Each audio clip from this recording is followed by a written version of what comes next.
సైకలాజికల్‌గా ఎవరన్నా ఏమన్నా అంటే అది టూ మచ్ పర్సనల్‌గా తీసుకుంటారు.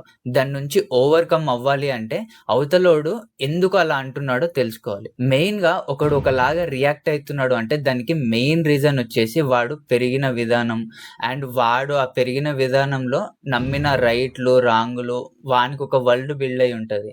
అండ్ వాడు చూసిన ట్రామాసు ఇవన్నీ కలిపి వానికొక ఐడెంటిటీ వస్తది. దాన్ని కొంచెమైనా మనం వాడనుకున్న రైట్‌లో మనం కొంచెం డిఫరెంట్‌గా బిహేవ్ చేస్తే వాని బ్రెయిన్ చెప్తది వానికి ప్రొటెక్ట్ చెయ్యి ఇది మొత్తం రాంగ్ అవుతుంది నీ వేలో అనేసి. ఏదైతే టాపిక్ నడుస్తుందో దాన్ని ఆర్గ్యూ చేసి విన్ అవ్వాలనుకుంటాడు. అంటే నిన్ను ఓడించాలని కాదు. వాని పర్సనల్‌గా వాడు ఏదైతే రైట్ అంటుండో అది రైట్ అని ప్రూవ్ చేయడానికి. ఇలా ఆర్గ్యూ చేసినప్పుడు, గొడవ పడినప్పుడు మోస్ట్ ఆఫ్ ది టైమ్ మనుషులు ఆళ్ళు ఏకాగ్రతలో ఉండరు. అది స్పృహ లేకుండా ఏది పడితే అది ఎమోషనల్‌గా మాట్లాడేస్తూ ఉంటారు. ఇదొక్కటే గాదు మనుషులు నార్మల్‌గా మాట్లాడినప్పుడు గూడా ఫుల్ ఏకాగ్రతతో ఎవ్వరు మాట్లాడరు.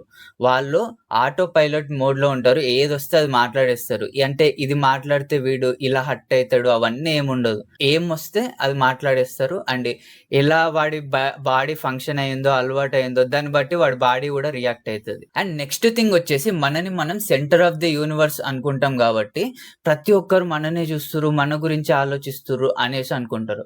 కానీ మనం ప్రాక్టికల్‌గా ఆలోచిస్తే మనం వేరే వాళ్ళ గురించి ఎంత ఆలోచిస్తాం? మహా అంటే ఒక్క విషయం మనం అనుకున్న వరల్డ్‌లో వాడు ఫిట్ కానప్పుడు వాడు డిఫరెంట్‌గా ఉండు అని ఒక్కసారో, 2 సార్లో అంతకు మించి ఎక్కువ ఆలోచించం. వేరే వాళ్ళు గూడా అంతే. వేరే వాళ్ళని అస్సలు పట్టించుకోడు. వాని లైఫ్, వాని వరల్డ్ వానికి మెయిన్ ఇంపార్టెంట్. అండ్ దీని మీద ఒక స్టడీ చేసిర్రు. దీన్ని స్పాట్ లైట్ ఎఫెక్ట్ అంటారు. ఏంటి అంటే కొంతమంది స్టూడెంట్స్‌ని తీసుకొని వానికొక వియర్డ్ టీ షర్ట్ ఇచ్చిర్రు. వేసుకొని పబ్లిక్‌లో తిరగమని.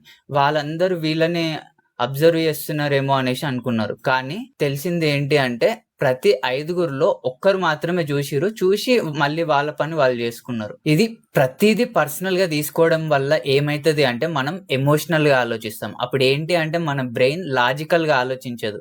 ఆ ప్రాబ్లమ్‌ని ఇంకా డీప్‌గా ఆలోచించి లేని సినారియోస్‌ని గూడా ఆలోచించి ఎమోషనల్‌గా ఇంకా బాధపడేలాగా చేస్తది.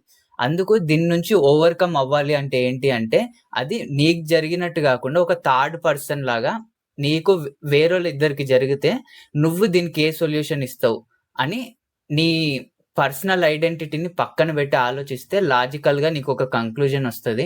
మళ్ళీ దానికేదైనా సొల్యూషన్ ఇస్తావా? లేకపోతే వాళ్ళకి దూరంగా ఉండడం వల్ల నీ మెంటల్ పీస్ మంచిగుంటదా?